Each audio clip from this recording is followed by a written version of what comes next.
to a Hope 1032 podcast. As followers of Jesus, in whom all things were made, we acknowledge the Darug people as the traditional custodians of the country of where this podcast is recorded. We acknowledge their continuing connection to the land and waters and thank them for protecting this land and its ecosystems since time immemorial. We pay our respects to elders past, present and future, and we extend that respect to all First Nations peoples listening today. Hope Book Club with Georgia Free. Because life's just better with a book. Hi, I'm Georgia and welcome to episode 72 of the Hope Book Club podcast, where we chat about books from a hope-filled Christian lens. I would love for you to join our Facebook group. You can search for Hope Book Club on Facebook. We have plenty of great chats on there. And today I am very excited to actually welcome back to the podcast Sulari Gentill, who is, in my opinion, one of Australia's best crime fiction writers. She is behind the award-winning Roland Sinclair mysteries and is also the winner of the Ned Kelly Award for Best Crime Fiction for her novel Crossing the Lines. In 2022, she published a brand new literary mystery novel, The Woman in the Library, and she's just released a brand new one, The Mystery Writer. Sulari, welcome to the podcast. So excited to have you. Oh, thank you so much, Georgia. It's an absolute pleasure to be here. Congratulations on another fantastic book, by the way. I love your writing so much. I cannot speak highly enough about it. For those who don't know, what is The Mystery Writer about? It's kind of a little bit complicated in some ways it's the third book of what I think of as my metafictional trilogy. So after she wrote him, which was published as Crossing the Lines in Australia, was really an examination of the relationship between a writer and her characters. The Woman in the Library looked at the relationship between a writer and the reader. And this book takes a kind of a larger view, and it's about the relationship between story and society, and what society expects of story, and how we kind of deify story in some ways and are suspicious of it in other ways. But I was doing a podcast yesterday, and they also pointed out to me, which I had not realized until that very moment, that it is also talking about the relationship between a writer and her publisher or her agent. Yeah, absolutely. And it is brilliant. Tell me, what actually sparked this idea of this particular book? Theo and Dan and this whole murder mystery situation. I think in the very beginning, the kind of meta idea that sparked it was I was looking at the way society has become, in that people have with cancel culture and with the kind of pylon that we're seeing in social media nowadays. I was intrigued by how entire organizations can be brought down by the failures of one person within it. So you look at, for example, television shows where the lead actor or actress commits some kind of felony or some kind of act against the social order, and then all of a sudden the whole show's cancelled. And that means everybody who's worked on the show, or the television, or the cameraman, or the script writers, they all go. And I wondered, and of course I'm a writer, so my stock in trade is about wondering about the extremities of this. You take this to the ultimate end, what does it mean? And I thought about how people insure against things like that. And it seemed to me, and I could also see it happening with some publishers, that the only way to insure against that was to kind of sanitize the people at the front and sanitize writers and in that process take away their voice in order to make sure that they didn't step outside the parameters of what was acceptable socially. And I have seen certain publishing houses, and I've seen certain organizations who specialize in speaking in a writer's voice. You sign on as a newly minted writer with a best-selling book, and the organization comes in and says, you don't have time to tweet and you don't have time to do social media. We have a specialization where we get to know you and we get to know your voice, and we'll tweet for you. And we'll try and find the kind of, issues that you're interested in, and we'll do it for you. You can be absolved of all that responsibility. And that to me, as a writer, is something that rings alarm bells, because everything. The one thing that a writer has is voice. And it's our most precious commodity, and it's where our power and where whatever influence we have and whatever ambition we have and whatever hope we have comes from. So I was intrigued as to where that could go. And then, of course, we had COVID, and we had this, and we had the siege of the Capitol, and everything that was going on in the US at the time, and conspiracy theories running amok. And it occurred to me that conspiracy theories in themselves are kind of like the plot that you submit to a publisher that they send back to you and say, "Don't be ridiculous." I started to wonder, were people who wrote conspiracy theories really just novelists without a publisher? And somewhere in my convoluted pantser's brain, all of that stuff mixed together, and voila, we get the mystery writer that comes out of that. So in a way, there's not a lot of logic to or rational process to the way it comes together, but because I'm a human being living in this very confused time of a lot of turmoil in a lot of ways, they sort of hit my brain at different angles, and somehow a story comes out of that. Yeah, absolutely. And it is a response to the extremes, as you say, putting what we've lived through to the extremes and pushing those boundaries. Now, for those who aren't aware, basically the plot centers around Theo, who is an up-and-coming author. She befriends Dan Murdoch, the best-selling author, writes, her first novel, and just before she publishes, Dan winds up dead. And it's that's where it all starts to unravel. And through this, which I love at the start of each chapter, is you've got these little blog posts, these comments from this organization that is like deep in conspiracy theory. So it's all going to come together and play a part. You don't know how it connects until it all kind of does connect. How much research did you have to do on conspiracy theories? Like Dan in the book at the start says like, "Oh yeah, I infiltrated myself into the system." Don't tell me you did that, please. Well, look, it's not that hard. All you have to do is go on Facebook. You just have to go and look, and you don't actually have to comment. You don't have to engage. So for all of those people who think that, I went deep throat and became one of them, I didn't. I haven't ever felt the need to dress in weird clothes, grab a flag and lay siege to the Capitol. But I could observe, and I was quite intrigued by a number of things. One, that a lot of these ideas and stories would never fly with a novelist, because, when we create stories, there has to be a certain element of plausibility and internal rationalism in the story.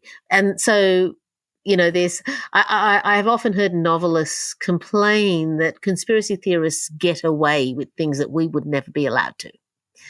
But then on top of that, aside from, all the crazy ideas and et cetera, you notice that there's a community building around those crazy ideas. And that's what I was intrigued by, that human beings, for some reason, seek community. And even if the community is based on this notion that there's lizard people everywhere, it's still a community.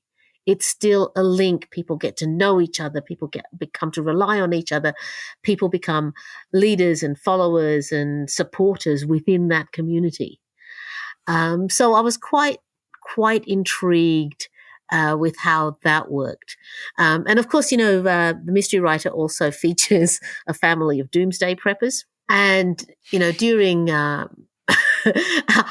have sons, and when they were younger, they used to watch a television show about doomsday preppers. And the first I knew of it was suddenly I'd walk out to my back veranda and there'd be a pile of sharpened stakes on my back veranda. And when I questioned the boys on what they were for, I realized they were prepping for a zombie apocalypse. And then when I went in to clean their rooms, you'd find soup packets and bits of food hidden in the closets. And I realized that there was a lot of gamification attached to that whole notion. So as much as we saw the rise of prepping during COVID, people with their toilet paper and their supplies of food, there's also this feeling of being part of a game, being part of something bigger in it. And so I wondered how that all worked. And maybe, what we associate with people being just nuts is not really that. It's people looking for community and people looking for a game or people looking for a story in which they can be the hero. Yeah, that's so interesting. And I really like that you've identified that sense of community, because for me, who has a strong community, of course you'd never fall into that trap. But when you're isolated, it really does become that easy. And I think you've really showed that well in the book. Talk me through, Sulari, the making of a mystery novel. I know you said all these ideas just came at your brain from different angles. I get that.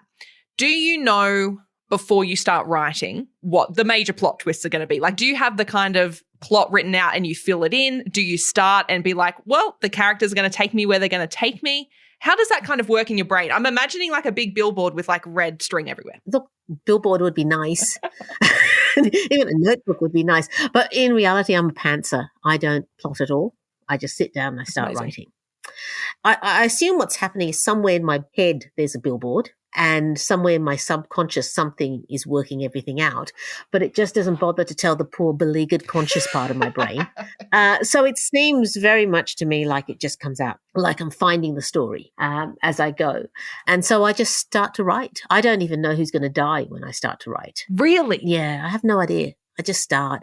So with this book, I knew that Theodosia Benton didn't want to be a lawyer. I knew that she had a big brother in Lawrence, Kansas. Kansas was in the land over the rainbow, or on the other side of the rainbow, not really over the rainbow, on the other side. And that she trusted him enough to think that he might help her. And that's all I knew in the beginning. I didn't even know if he would help her until I wrote it. Wow. And so I just started and let it go. And all of a sudden there was this big dog and there was favorite character, by the way. and doomsday preppers and so on. And they all just start jumping out of the narrative and they have a part to play. I think the thing with being a pantser is that you have to trust that it will work out. It's a little bit like a conspiracy theory of its own, I think. You just have to trust that in the end there'll be a book and that you'll be able to write your way out of it. So I've done that for 17 books now. Have you ever not been able to write your way out of it? Not as yet. I say as yet. I have, with every single book, got to a point where I think I'm stuck. About 3/4 of the way through the book, I think, oh no, what have you done? Why didn't you write a plot? What is wrong with you? People said, write a plot. Why didn't you write a plot? And I get to, and I'm faced with this idea of what do I do now? They're stuck. And it's at that point where you have to just take a deep breath and keep writing. And it's always that point of courage and continuing on. So that's worked so far. And like everybody else, when something works, I don't feel a need to do anything different. I won't be taking feedback. Thank you. Even if it would be much more sensible to write a plot, because it's worked so far and fate has saved me each time, I'm going to just rely on fate to keep coming up with ideas at the very end. I love it. No, I love that so much. Let's talk about Theo, the main character, a little bit more. I obviously see parallels in your own life with Theo because, you said the only thing I knew about her is she didn't want to be a lawyer. And you also used to be a lawyer and then didn't want to be a lawyer and then became a writer. Theo is much braver than I am. Theo wasn't a lawyer. She was studying law. So giving up a potential law career is entirely different from giving up a law career that you're actually in. I would almost say it's braver to give up the actual career. No. Once you're actually in the career, you realize what you don't like and what you don't want.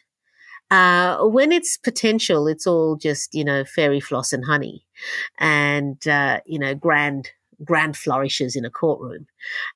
So that's what you're giving up, and you haven't established anything. So once you are a lawyer, you're a lawyer. And even if your legal career is a bust, you can go back to being a lawyer.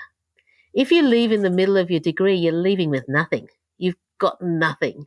And if your writing career is a bust, your writing career is a bust, and you're, homeless or working at a checkout.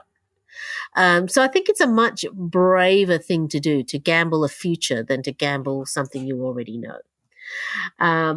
And she's young. I think it's a brave thing to want to write when you're young, because when you're older, you have stories. You gather. We writers tend to be bowerbirds. We wander around the world gathering things and bits of information for later stories and observations and characters. When you're, well, what is she? She's 21, 22. You wouldn't have much in that basket. So you're really pitching a lot on your talent, your ability to find things and write about things and imagine things. So in a lot of ways, she's much braver than I am, whether am or was. When I was 21, I did have notions of, I'd love to write a book one day. But for me, that was like saying I'd like to be a rock star one day or a lead actress. It was just not rational or real. It was just a fantasy. And to believe in a fantasy, I think, takes courage. But otherwise, this Theo is, as I said, braver than me, but she's different. She's also quieter and more thoughtful than I am. She plots.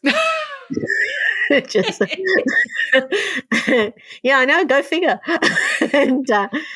But she's also a little bit. She's similar to the way I was when I was 20, in that she's a little bit naive. And I've had a few readers tell me that, they're reading the book and they want to shout at Theo because she does things that are so naive. And my response to that is, she's in her early 20s. We were all naive in our early 20s. When I was in my early 20s, if someone told me something, unless I had an absolute proof that they were lying, I believed them. And sometimes I believe some pretty ludicrous things as a result. But that's what happens when you're young. You kind of develop a sort of a protective cynicism as you get older. Yeah. So she's there, and she's that wonderful blank canvas through which I take the readers into this story.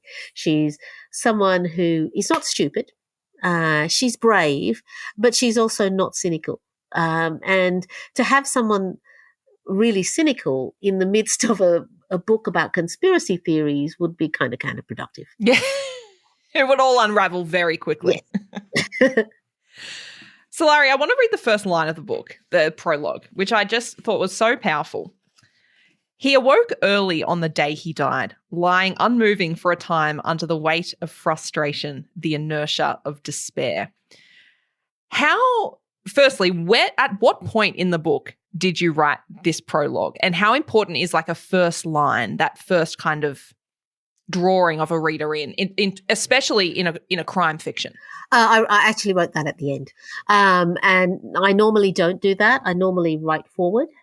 But because I wanted to set this book up so the murder doesn't happen until chapter 3 or something of the sort. Normally what they tell you with a crime fiction is to get the body up front. Put the body. It's so clinical.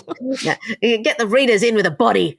So if you're going to delay the body, you're going to put something out there to say, promise the reader there will be a body. I promise. And so in the beginning, those first few chapters about Theo's relationship with her brother and Theo's relationship with Dan. And that was important because I wanted people to feel the shock of Dan's death. I'm sorry. I hope it's not a spoiler to tell you that. Oh, no, that's not a spoiler. It's like 50 pages in. I think it's in the blurb. They want this. I wanted my readers to feel the shock of his death and what he meant to Theo. So you need to build that relationship.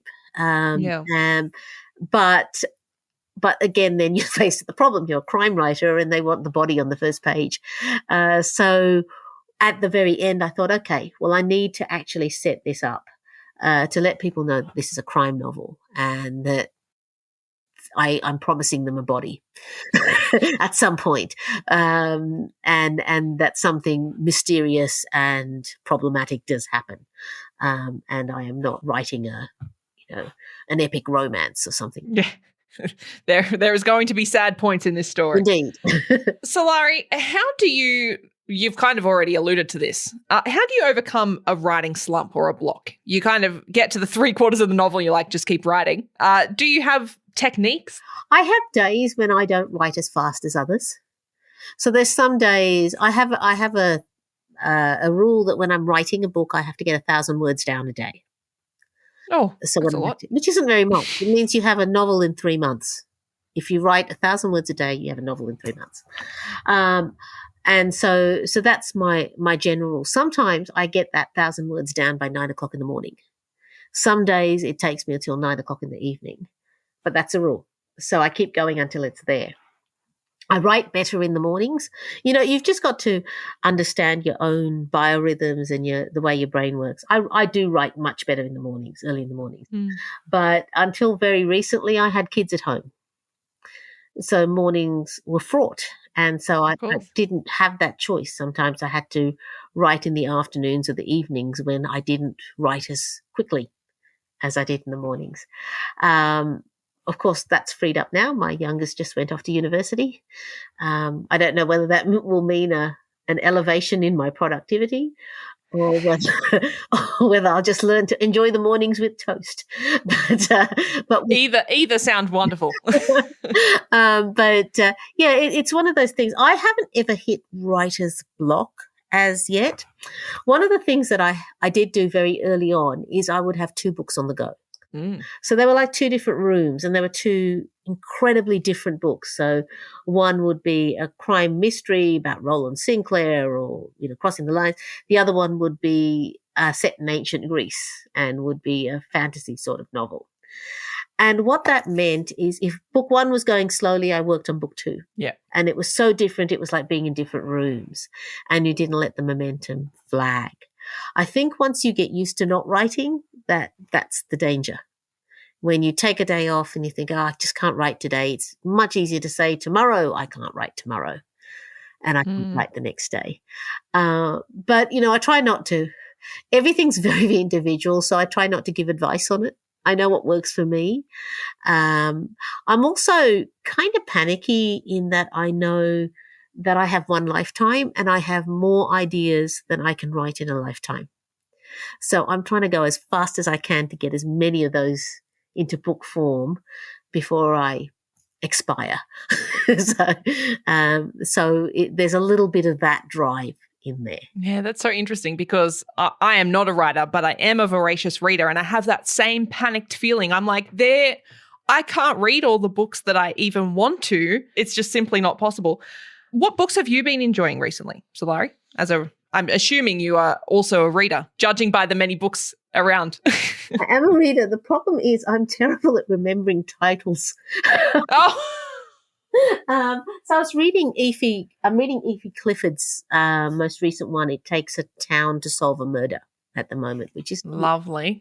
And oh gosh, there's so many. And Dervla McTiernan's What Happened to Nina. Is that really good? That's on my TBR list. It is so good, and Dervla's a wonderful, lyrical, brilliant writer anyway, and she has a way of really drawing you into the lives of her characters. So yes, I can recommend that. There are other books whose titles I've forgotten. No, that's fine. But they're good. They're all good. I believe you. Sulari, before you go, I assume you have something else in the works because you've just said that you have been writing another book. Can you give us a sneak peek as to anything? Yes, the new book is called 3 Found Dead, and it is a new story set on the Orient Express. Oh, I love a train, and I love a train murder. Oh, my goodness me. The train. It isn't just any train. Yeah, it's the train. Exactly. So last year, late 2022, I did a research trip to Europe and rode the Orient Express to actually get a feeling for that train. And, the wonderful thing about writing the Orient Express is you're very aware of the literary history of the train. And it almost feels like the characters from the various books, it's not just Murder on the Orient Express, there's A Lady Vanishes and so on, inhabit the walls and the panels in that train, and you can sort of feel them impinging on your present. And I kind of wondered whether it was possible to write a story in which the stories that went before it were almost like characters. And so that's it. That's what I'm writing. I love that. Do you feel the pressure, the almost weight of having all that literary history behind you as you add to this? Oh, yes. And you have to be really careful because you can't impinge copyright. Yeah. So, but, I have editors and stuff who keep me on the right side of the law. But I also think that there's never just one story. When I was writing the Roland Sinclair mysteries, that was stories woven into history, but history are just stories as well. So, to me, stories are living organic things that attract other stories into them and to weave into them and to engage with them. So it's never been the case that I've thought of a story as standing alone, untouched. When I was writing the Hero trilogy, that was, like new takes on the Odyssey and the Iliad. So they were really stories written into stories. And I don't ever see that as a problem. I think that's enriching the original story as well as the one that you write. What a great place to end. Sulari Gentill, it has been an absolute pleasure. Go and read The Mystery Writer. Everyone who is listening to this, absolutely brilliant book. Thank you so much, Sulari. Really appreciate your time. No, thank you so much, Georgia. And as mentioned at the start of the episode, join us over on Facebook for more book chats. Just search for Hope Book Club on Facebook. We'd also love this podcast to reach more people, and the way you can help with that is to rate, review, subscribe, and share it with some bookish friends. Until then, stay reading. Here's a quote for your week. Books and doors are the same thing. You open them and you go through into another world. That one's from Jeanette Winterson. Catch you next time.